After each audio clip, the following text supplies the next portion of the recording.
और चलिए आपको सीधे ले चलेंगे इंडिया न्यूज के मंच कार्यक्रम में। अरविंद केजरीवाल क्या कुछ कह रहे हैं, सुनते हैं। लोग कहते हैं 40% होता है, 50% होता है, कोई कहता है 60% होता है। मैं कह रहा हूं 20% मान लो। तो 1,70,000 करोड़ का 20% पैसा जो है वो इन नेताओं की जेब में चला गया।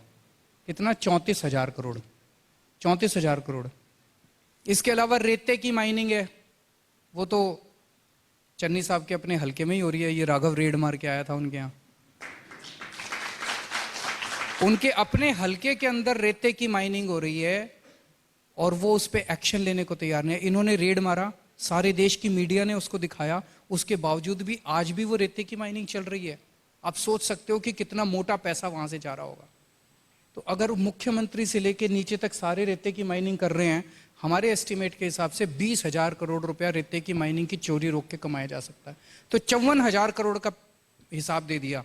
अभी मैंने 12,000 करोड़ ही दिए हैं महिलाओं को, अभी और भी काफी है देने के लिए। रणजीत सिंह चन्नी जी भी मंच पे आए और कई चीज उन्होंने कहा, साहब जो उन्होंने रिश्ते वाली बात कही वो हमको बहुत कबूल नहीं, हमें अच्छा नहीं लगा। और वॉर ऑफ वर्ड्स जो है, जैसे आपके रंग को लेकर टिप्पणी की गई, ये बात तो बहुत स्वाभाविक है और नजर आता है हमको, हम लोग भी जाते हैं पंजाब, कि लड़ाई आम आदमी पार्टी और कांग्रेस पार्टी के बीच में। अब की बार शायद अकाली और नहीं, लड़ाई आम आदमी पार्टी और कांग्रेस के बीच में नहीं है, कांग्रेस और कांग्रेस के बीच में है। अभी हालत कांग्रेस की ये हो गई है, कांग्रेस एक सर्कस बन गई है। पंजाब कांग्रेस, सिद्धू साहब चन्नी साहब से लड़ रहे हैं, जाखड़ साहब सिद्धू साहब से लड़ रहे हैं, प्रताप बाजवा जाखड़ साहब से लड़ रहे हैं, फतेह चंद बाजवा प्रताप बाजवा से लड़ रहे हैं। और इनकी कैबिनेट मीटिंग में बता रहे हैं गुत्थम गुत्था होते हैं एक दूसरे से। ऐसे सरकार कैसे चलेगी?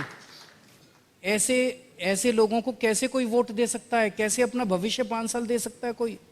ऐसे लोग सरकार चलाएंगे? एक मुख्यमंत्री जो अपनी मर्जी का एज ही नहीं लगा सकता, वो मुख्यमंत्री क्या सरकार चलाएगा? आज मैं वो देख रहा था, वो बाई चांस चन्नी साहब का तो आज रैली हो नहीं पाई, कोई आया नहीं, गुरदासपुर में उनकी रैली होनी थी। लेकिन मैं उनका देखता हूं, वो कहते हैं हमारी सरकार बनी तो हम ये करेंगे। सिद्धू साहब कहते हैं हमारी सरकार बनी तो हम ये करेंगे। और जनता देख रही है कि हम करेंगे, किसकी सुने हम? केजरीवाल जी, एक चेहरे को लेकर बहुत बार ये बात उठती है। पहले तो पंजाब में ये भी एक चर्चा थी, हालांकि बहुत बार आम आदमी पार्टी ने क्लेरिफाई किया। कहा साहब ये भी हो सकता है कि केजरीवाल साहब पंजाब चले। केजरीवाल जी को दिल्ली के लोगों ने बहुत प्यार दिया है, इतना प्यार मुझे कभी नहीं मिला, तो मैं दिल्ली में ही रहूंगा। दिल्ली में ही। चन्नी साहब हो सकता है कि उस सिद्धू साहब से लड़ाई कर रहे हो, अपना एज ही नहीं तय कर पा रहे हो, लेकिन आपके लिए उनके पास है कि नकली एक नैरेटिव पंजाब में है नकली का, और वो लगातार चलने लगा है। वो कह रहे हैं कि नकली आम आदमी और असली आम आदमी, वो हाँ बिल्कुल, रोज ये साबित करना चाहते हैं कि वो असली आम आदमी है। वो कहते हैं कि मेरे को गिल्ली डंडा खेलना आता है। केजरीवाल को कहाँ गिल्ली डंडा खेलना आता है? मैं असली आम आदमी हूँ। वो कहते हैं मेरे को कंचे खेलने आते हैं, केजरीवाल को कंचे खेलने नहीं आते, मैं असली आम आदमी हूँ। वो कहते हैं मेरे को टेंट लगाना आता है, मेरे को गाय का दूध निकालना आता है। मेरे को गिल्ली डंडा खेलना नहीं आता, मैं मानता हूँ। मेरे को स्कूल बनवाने आते हैं। मेरे को कंचे खेलने नहीं आते, मेरे को अस्पताल बनाने आते हैं। मेरे को टेंट लगाना नहीं आता, मेरे को 24 घंटे बिजली करनी आती है। अब पंजाब के लोग तय करेंगे कि उन्हें गिल्ली डंडा खेलने वाली सरकार चाहिए कि स्कूल और अस्पताल बनाने वाली सरकार चाहिए। एक बुनियादी सवाल और है। अब एक जिस तरह से वो कर रहे हैं ना, थोड़ा सा मजाक सा भी बनने लग गया। मतलब ड्रामेबाजी की भी हद होती है। जैसे उन्होंने कहा कि मेरे को टेंट लगाना आता है। एक अभी इंटरव्यू चल रहा था, उसमें आप ही का था या पता नहीं किसका था, इंटरव्यू में मैंने देखा वो कह रहे थे कि मैं तो 24 घंटे लोगों से मिलता हूँ। हमारे साथ मंच पर ही थे। आप ही थे? हाँ, मैं ही। आप ही थे? मैं ही। अच्छा, वैसे एंकर भी बड़ा प्रभावित लग रहा था उनकी बात से। मैं नहीं, प्रभावित नहीं था। मैंने सवाल पूछा था और उन्होंने उसका जवाब दिया। एक मिनट, वो उनसे कुछ पूछा गया तो मैं हेलीकॉप्टर वाला सवाल पूछा था कि आप बच्चों को हेलीकॉप्टर के साथ लेके गए, कैप्टन साहब मिलते नहीं थे। उनसे कुछ पूछा तो उन्होंने कहा मैं तो 24 घंटे लोगों से मिलता हूँ। मैं ड्राइंग रूम में मेरे लोग बैठे रहते हैं, मैं ड्राइंग रूम में मिलता हूँ, वरांडे में जाता हूँ वहां बैठे रहते हैं, मैं बाथरूम जाता हूँ वहां भी लोगों से मिलता हूँ। मुझे लगता है दुनिया के इतिहास में ये पहला लीडर होगा जो बाथरूम में भी लोगों से मिलता है। तो ये तो मजाक ही है ना, ये क्या है। दूसरा फिर उनसे उसमें पूछा जी एनआरआईज के बीच में आजकल क्या माहौल है। कहते मैं तो खुद एनआरआई हूं। तो उनसे पूछा आप कैसे एनआरआई हैं। बोले पहले मैं गांव में रहता था, अब गांव छोड़ के शहर आ गया तो गांव के लोग मुझे एनआरआई बोलते हैं। तो आज वो सोशल मीडिया पे मजाक चल रहा था, मिस यूनिवर्स को खिताब मिला तो मिस यूनिवर्स ने फोन किया चन्नी साहब को, जी मेरे को मिस यूनिवर्स मिल गया। कहता ले मैं तो खुद ही मिस यूनिवर्स हूं। फिर वो चन्नी साहब जेलों का मुआयना करने गए तो वहां एक कैदी मिला, उससे पूछा भाई तू क्यों कैद है। तो बोला जी मैंने जेब काटी थी। कहता ले मैं तो खुद जेब काटता हूं। ये मजाक बना दिया इन्होंने सरकार लेकिन का। ये आप भी दिल्ली में जब चुनाव लड़े, आपने कहा मैं लड़ूंगा, शीला दीक्षित के खिलाफ लड़ूंगा, आप चुनाव जीते, बड़ा चुनाव जीते, आपने सरकार बनाई। लोग इस बात को जानना चाहते हैं कि हम अगर वोट कर रहे हैं स्टेट में, या अब ये भी ट्रेंड है देश में कि हमारा प्राइम मिनिस्टर कौन होगा, हमारा चीफ मिनिस्टर कौन होगा, इस बात की बहुत चर्चा है। मान साहब भी मंच में आए थे, मैंने पूछा साहब सबसे सीनियर आप हैं, लोकसभा में भी आप हैं, आप क्यों नहीं उम्मीदवार बनते हैं। तो उन्होंने कहा साहब मैं कहूंगा नहीं, लेकिन अगर मुझे बना दिया जाएगा तो मैं बनना चाहता हूं। ये बात मंच पर उन्होंने कही। खबरें आज ये भी थी कि कुछ किसान नेताओं से भी आप टच में हैं। तो लोग ये जानना चाहते हैं कि आखिर ठीक है आप फेस हैं, कैंपेन कर रहे हैं, आम आदमी पार्टी की सरकार अगर बनती है पंजाब में तो उससे उसका चीफ मिनिस्टर का चेहरा कौन होगा, क्योंकि लोग वोट देंगे उसको। नहीं हम जरूर बताएंगे, जल्दी बताएंगे। देखिए सीएम का जो अनाउंसमेंट होता है वो सबसे क्रिटिकल होता है, और वो उस अनाउंसमेंट के बाद आपका चुनाव नीचे नहीं जा सकता, उसके बाद तो चुनाव को आंधी बनना पड़ता है। तो अगर हमने ज़्यादा जल्दी अनाउंस कर दिया और उसके बाद चुनाव अगर डिप करता है तो फिर चुनाव उठाना मुश्किल हो जाता है। So we will do it much closer to elections. यानी कि चुनाव से पहले आम आदमी पार्टी पंजाब में अपने मुख्यमंत्री उम्मीदवार का ऐलान कर देगी। बिल्कुल करेगी। एक सवाल ये भी होता है कि मुख्यमंत्री अक्सर उत्तर भारत में अगर आप अपना मुख्यमंत्री तय करते हैं तो आप देखते हैं कि फलां जाति का होना चाहिए उसका वोट इतना है, या फलां मजहब का होना चाहिए उसका वोट इतना है, आगे फायदा होगा। पंजाब में अपना सीएम चेहरा तय करते समय क्या आप इस बात को ध्यान में रखेंगे? बहुत अच्छी चीज़ ये है, पंजाब बहुत सेक्युलर जगह है जहाँ जात पात धर्म ये सब नहीं चलता। गुरुओं की धरती है पंजाब, और गुरुओं ने इन सब चीज़ों के अलग इंसानियत का धर्म सिखाया सबको। तो जिसको भी देंगे, जिसको भी पंजाब के सीएम चेहरा बनाएंगे, वो ऐसा व्यक्ति होगा जो हर पंजाब के इंसान को आगे बढ़ाने की कोशिश करेगा, जात पात धर्म से ऊपर उठ के पूरे पंजाब के विकास के लिए काम करेगा, ईमानदार होगा, मेहनती होगा, जज्बाती होगा। ठीक है, क्या किसी मौके पर, क्योंकि बीच में बड़े थे, अब तो खैर सिद्धू साहब आए थे और आपके घर के सामने उन्होंने प्रदर्शन भी किया, क्या कोई ऐसा फेस था जब आप बातचीत कर रहे थे? पिछले चुनाव में भी बहुत चर्चा थी, इस बार भी बहुत शुरुआत में चर्चा थी कि सिद्धू साहब बहुत नाराज हैं कांग्रेस पार्टी से, हो सकता है केजरीवाल साहब के पास नहीं, अगर हमने बात की होगी तो आपको थोड़ी बताएंगे। मतलब बात हुई थी अगर आप मैं आपको नहीं बताऊंगा। जाहिर सी बात है।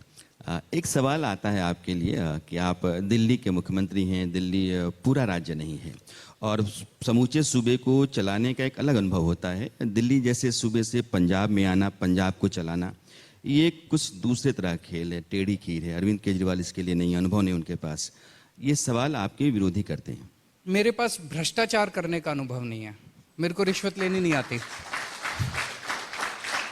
मेरे को रिश्वत लेनी नहीं आती।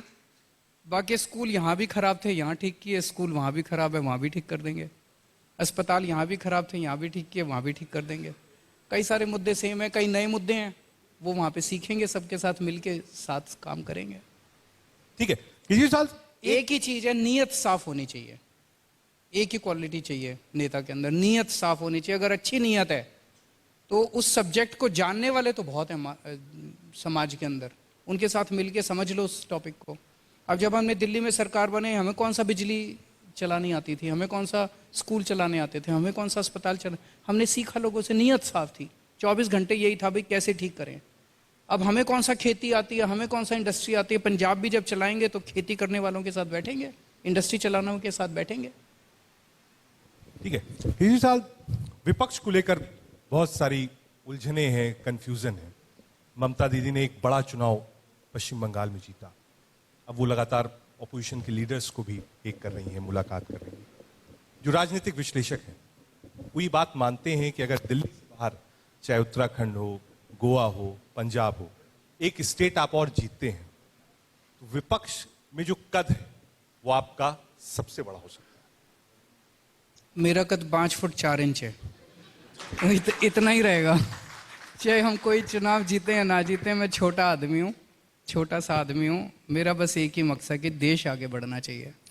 देश मेरे लिए सबसे जरूरी है। अरविंद जी, कहने का मतलब ये है कि कांग्रेस की एक जगह है और कांग्रेस को हाशिए पे डालने के लिए बहुत सारी पार्टियां लगी हुई हैं।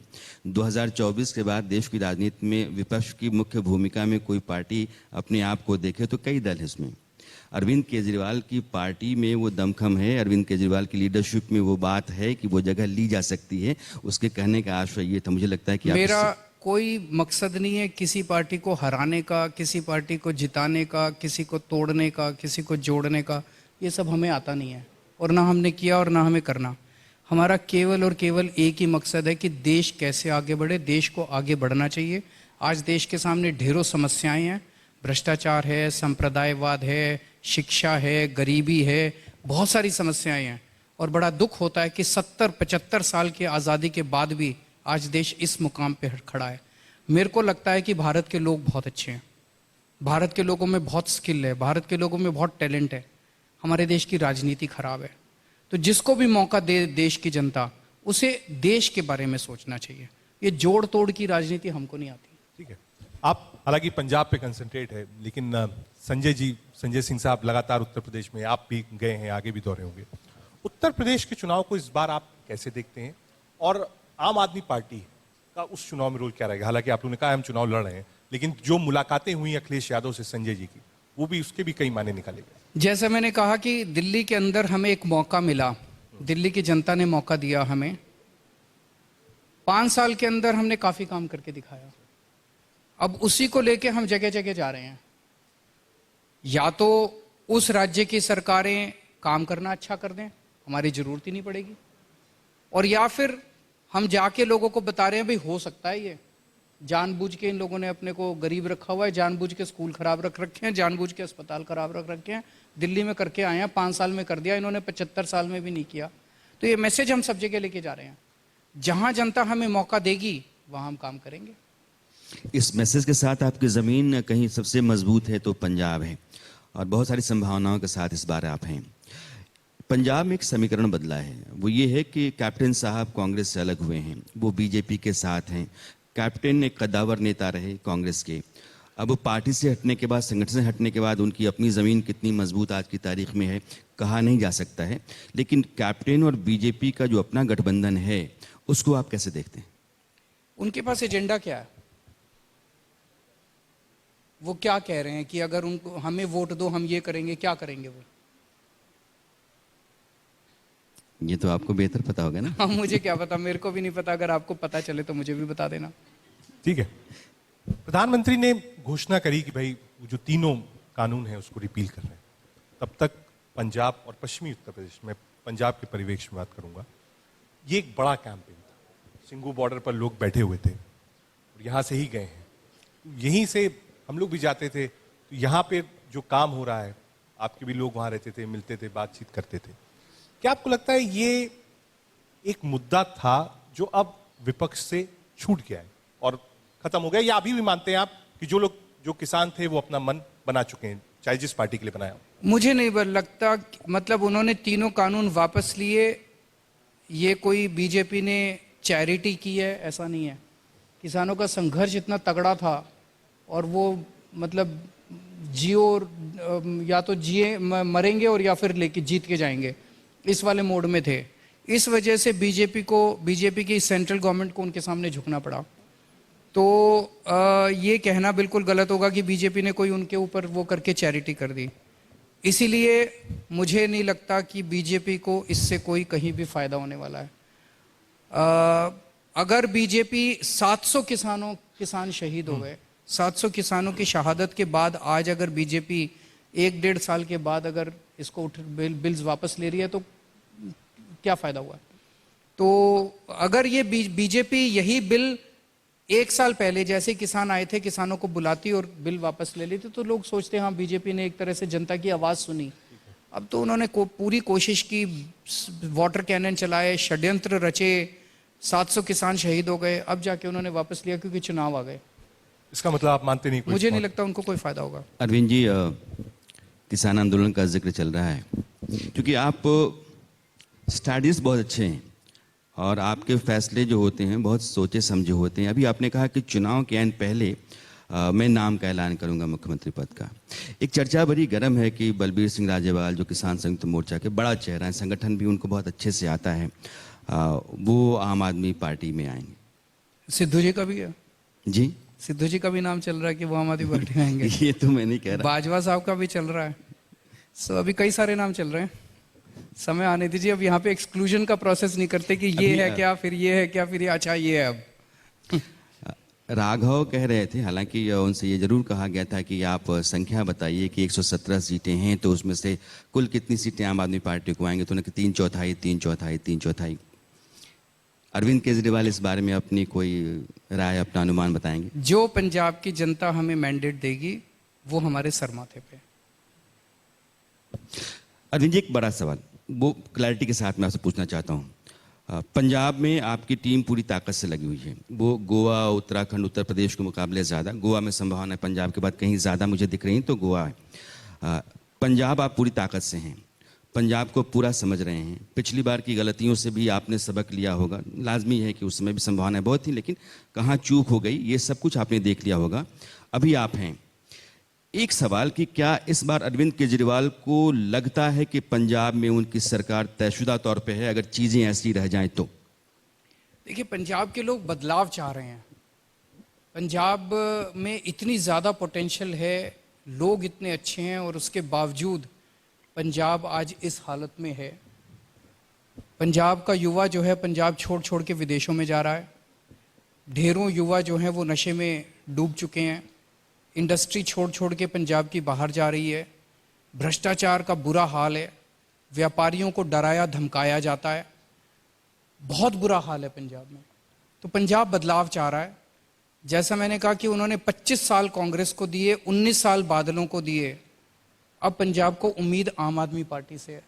सो मैं समझता हूं कि पंजाब के लोग अच्छा मैंडेट देंगे आम आदमी पार्टी को। सर, जो पिछला चुनाव था वो भी हमें याद है, उस वक्त भी जो कैंपेन था आपका वो एक अच्छा बड़ा कैंपेन चल रहा था और लोग इस बात को कह रहे थे कि आम आदमी पार्टी की पंजाब में सरकार बन रही है। लेकिन लास्ट मोमेंट में ऐसा नहीं हुआ। मतलब out of 180 peoples used to say कि हाँ केजरीवाल साहब की सरकार बन रही है, लेकिन लास्ट मोमेंट में गड़बड़ी हुई। इस बार भी एक बड़ा तबका है जो कह रहा है आम आदमी पार्टी की सरकार बनने जा रही है, अच्छी मैंडेट्स बनने जा रही है। लेकिन लास्ट मोमेंट में पिछली बार आपको अगर याद होगा, आपकी भी जानकारी में होगा कि लास्ट मोमेंट में चीजें बदली थी। पिछली बार से सीखेंगे, सीख रहे हैं। हमने भी काफ़ी एनालिसिस की कि पिछली बार क्या क्या गलतियां हुई। कुछ षड्यंत्र हमारे विपक्षी और विरोधियों ने भी रचे जिसकी वजह से हमारे को नुकसान हुआ। उन सब चीज़ों से सीख के इस बार स्ट्रैटेजीज बनाई जा रही है और मैं उम्मीद करता हूं कि इस बार ऐसा नहीं होना चाहिए। एक बहुत महत्वपूर्ण राज्य है आपका गोवा, और गोवा में भी पार्टी लगातार अपनी मौजूदगी, वहाँ जो चुनाव कैंपेन है उसको आपने बढ़ा रखा है। गोवा की स्थितियाँ इस बार जो हैं वो मुझे लगता है कि त्रिकोणीय हैं। उसमें बीजेपी, कांग्रेस, आम आदमी पार्टी है। गोवा में अरविंद केजरीवाल को अपनी पार्टी के लिए कितनी गुंजाइश, कितनी संभावना? मामला गोवा में भी वैसे ही है जैसे पिछली बार गोवा में गोवा के लोगों ने 17 सीट दी कांग्रेस को, नंबर 1 पार्टी बनाया। बीजेपी को शायद 12 सीट दी, 13 सीट दी, और कांग्रेस में 17 में से अब लेटेस्ट काउंट ये है कि शायद 14 लोग बीजेपी में जा चुके हैं। तो लोग कहते हैं यार फिर कांग्रेस को वोट देने का मतलब तो बीजेपी को ही वोट दे दो सीधा, वो क्या फायदा है? मतलब जो कांग्रेस को दोगे वो जाएगा बीजेपी में। तो कांग्रेस को लोग वोट नहीं देना चाहते। बीजेपी को अब 10 साल से सरकार चल रही है, बीजेपी की बहुत ज़्यादा एंटी इनकम्बेंसी है, बीजेपी से बहुत परेशान हो चुके हैं लोग, रोज नए नए स्कैंडल निकल रहे हैं बीजेपी के, बीजेपी से भी बहुत नाराज़ हैं। तो वही जो बदलाव की उम्मीद है वो आम आदमी पार्टी से ही नज़र आती है। ठीक है केजरीवाल साहब, एक बड़ी बहस, क्योंकि आप दूसरे राज्यों में भी चुनाव लड़ रहे हैं, नेशनल फिगर हैं, दिल्ली को रिप्रेजेंट करते हैं, राष्ट्रवाद पे एक लंबी बहस छिड़ी हुई है देश के अंदर, आपका अपना टेक क्या है उसमें? हर आदमी को देशभक्त होना चाहिए, क्यों नहीं होना चाहिए, अपने देश पे गर्व होना चाहिए, अपने देश के लिए मर मिटने के लिए हर आदमी को तैयार होना चाहिए, और ये भावना कूट कूट के भरी होनी चाहिए, लेकिन एक दूसरे से नफरत नहीं होनी चाहिए, एक दूसरे से प्यार और मोहब्बत होनी चाहिए। हर भारतीय दूसरे भारतीय को प्यार करे, मदद करे, और हर भारतीय दूसरे देश के लोगों को भी प्यार करे, मोहब्बत करे। इंसान का इंसान से हो भाईचारा, यही पैगाम हमारा। केजरीवाल जी, उत्तर प्रदेश में एक लड़ाई है, और लड़ाई जो है वो कभी वो अयोध्या से काशी तक जाती है, और कभी वो जिन्ना गन्ना बुआ बबुआ तक पर आती है। बहुत तरह के नैरेटिव्स हैं उत्तर प्रदेश में, बड़ा स्टेट भी है, आपकी पार्टी भी वहाँ है, जाहिर है कि आप अपनी लंबी रणनीति के तहत उत्तर प्रदेश में हैं और आपको वहाँ लंबा काम करना है। जो भी आप अलायंस करेंगे और जो भी नैरेटिव आप उत्तर प्रदेश में रखेंगे, आप इस बात का ख्याल करेंगे कि आपको लंबा जाना है और आपके ऊपर कोई सवाल ना हो कि आपने इस तरह के समझौते किए या इस तरह की चीज़ें की। आपको कैसे पता कि हम अलायंस कर रहे हैं? नहीं, मैं तो पूछ रहा हूँ आपसे। हम कोई अलायंस नहीं कर रहे हैं। ये हम मान लें, हाँ, ब्रेकिंग न्यूज़ है ये।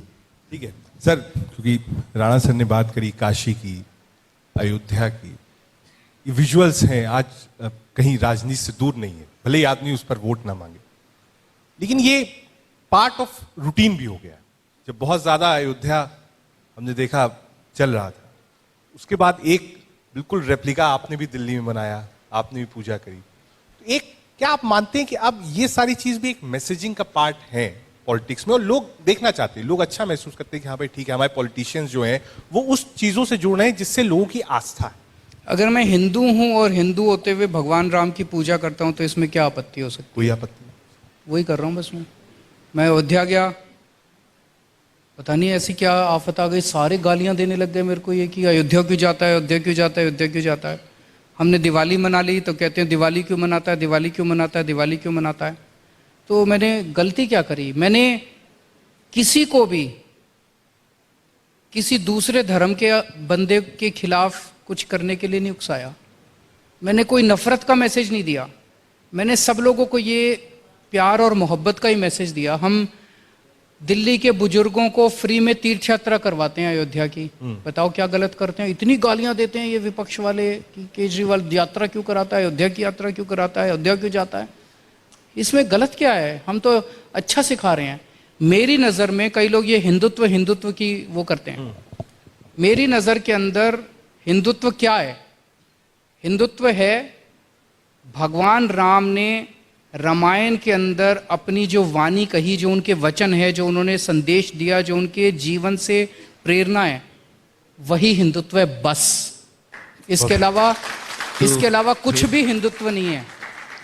फिर भगवान राम ने शबरी के झूठे बेर खाए, इतनी करुणा और प्यार था उनके दिल में, वो देख रहे थे कि शबरी वो चख रही है बेर और उनको दे रही है, उसके बावजूद उन्होंने उसके झूठे बेर खाए और मुस्कान के साथ खाए। और ये लोग दलितों का लिंचिंग करते हैं और कहते हैं हम हिंदुत्व कर रहे हैं, ये हिंदुत्व नहीं है।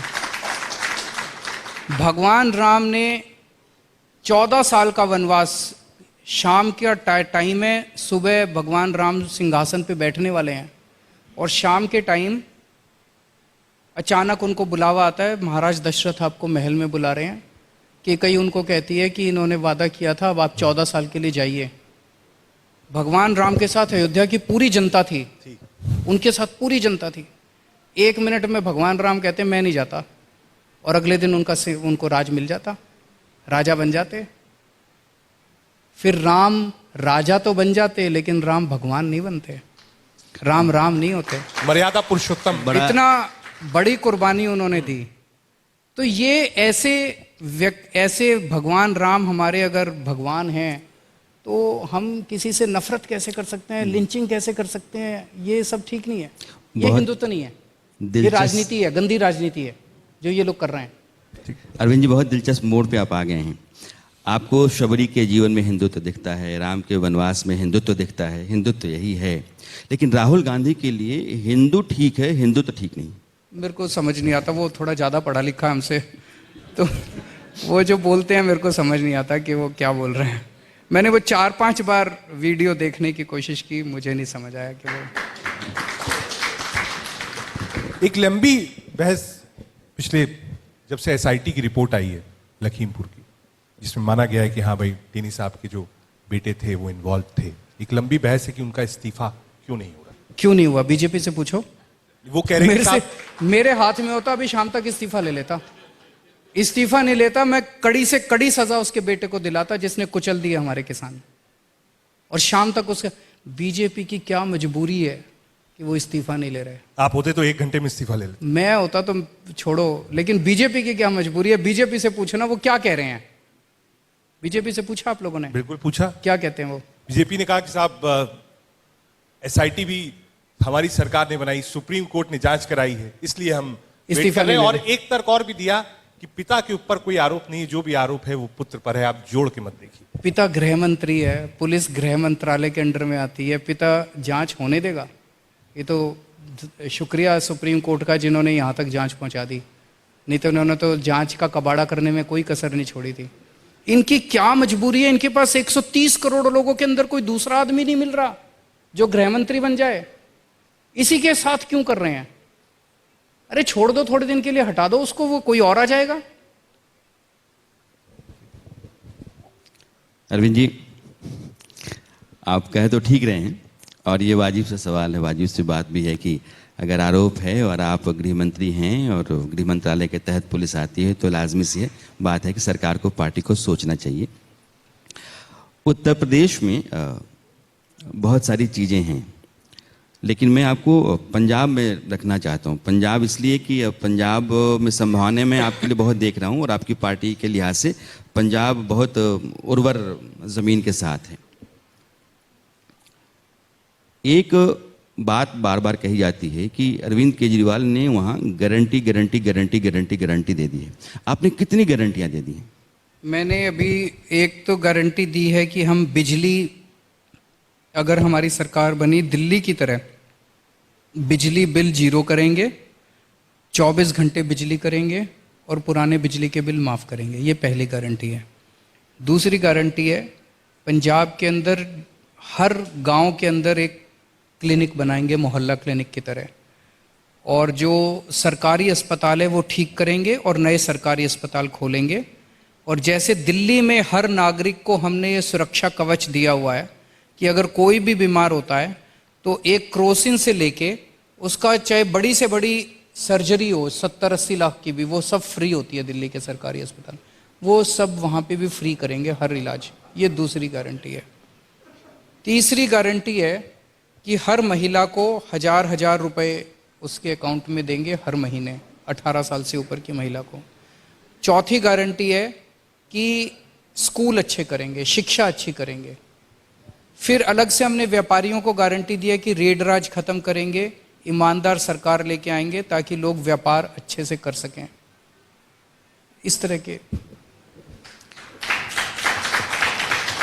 आपकी जो अपनी राजनीति है, देखिए 2 तरह से राजनीति होती है। एक होती है कि मुझे सत्ता में आना है, सत्ता में आकर सत्ता में बने रहना है, तो राज भोगना है।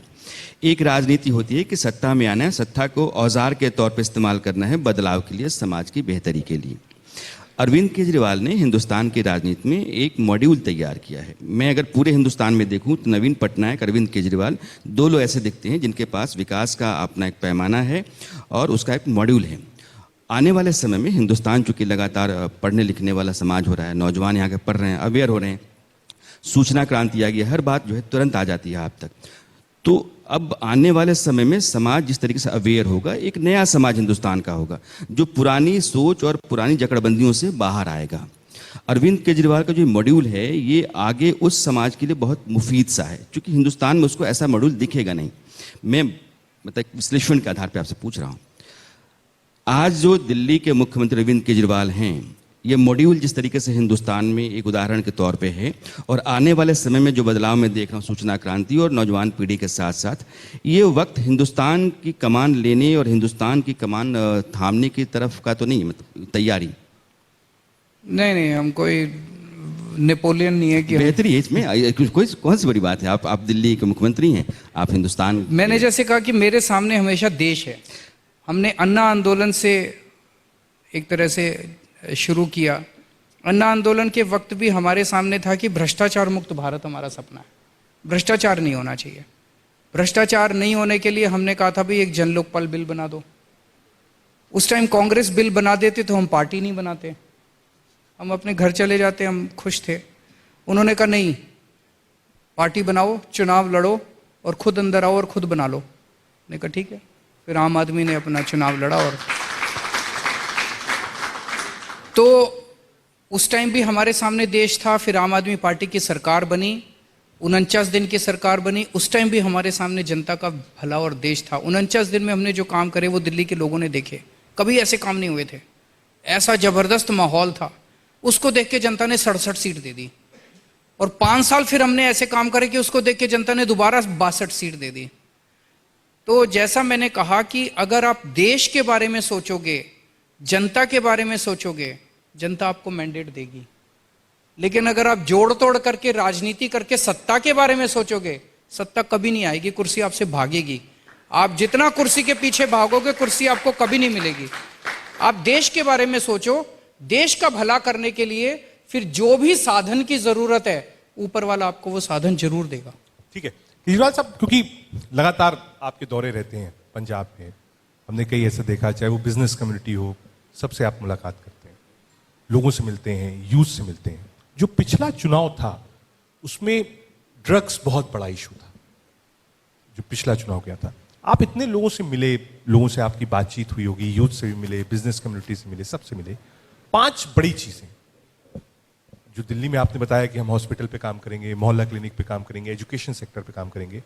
5 बड़ी चीजें जिसके इर्द गिर्द इस बार पंजाब का चुनाव चलेगा। सबसे बड़ी एक ही चीज है, पंजाब बदलाव मांग रहा है। पंजाब में बहुत सारी समस्याएं हैं और वो समस्याओं का समाधान करने के लिए पंजाब कोई राजनीतिक पार्टी चाहता है। वो बदलाव कौन लाएगा पंजाब के अंदर? वो लोग ये देख रहे हैं कि केवल आम आदमी पार्टी लाएगी। इन्होंने दिल्ली के अंदर जब इनको मौका मिला, इन्होंने दिल्ली में अच्छा काम किया। अब अगर हम पंजाब में इनको मौका देंगे तो पंजाब में भी अच्छा काम करेंगे। समस्याएं बहुत हैं, खेती की समस्या है, किसान दुखी है, मजदूर की समस्या है, मजदूर दुखी है, इंडस्ट्री की समस्या है, इंडस्ट्री दुखी है, व्यापार की समस्या है, व्यापार दुखी है, नशे में, यूथ नशे में डूबा हुआ है, उसके पास रोजगार नहीं है, रोजगार की समस्याएं, महिलाएं दुखी हैं, टीचर दुखी हैं, आंगनवाड़ी वर्कर दुखी हैं, आशा वर्कर दुखी हैं, होमगार्ड दुखी हैं, गांव का चौकीदार दुखी है, गांव के सफाई कर्मचारी दुखी हैं, गांव का नंबरदार दुखी है, गांव के सरपंच दुखी हैं। कितनी समस्याएं गिनाऊं? समस्याएं बहुत है। उन समस्याओं का समाधान करने वाली कोई अच्छी नीयत की पार्टी चाहिए। इसकी कोशिश अरविंद केजरीवाल पंजाब में कर रहे हैं। जीवन में कुछ ना होना कुछ और होने का कारण बन जाता है। आपने कहा कि लोकपाल में कांग्रेस ऐसा बिल लेकर कानून बना दी होती तो अरविंद केजरीवाल यहाँ नहीं होते। आप दिल्ली के मुख्यमंत्री हैं, एक इत्तेफाक कहते हैं इसको। और जिस तरह के सवालों को लेकर के पंजाब में जा रहे हैं, मुझे लगता है कि पंजाब में भी ऐसा ही कोई इत्तेफाक हो। मेरी बहुत सारी शुभकामनाएं आपको। आप आए, आपने हमारे सवालों का जवाब बहुत बहुत शुक्रिया। केजरीवाल साहब आप आए और आपने कीमती समय निकाला और पंजाब से लेकर देश तक बेवापसी से आपने अपनी राय रखी। बहुत शुक्रिया केजरीवाल साहब, थैंक यू। बहुत शुक्रिया।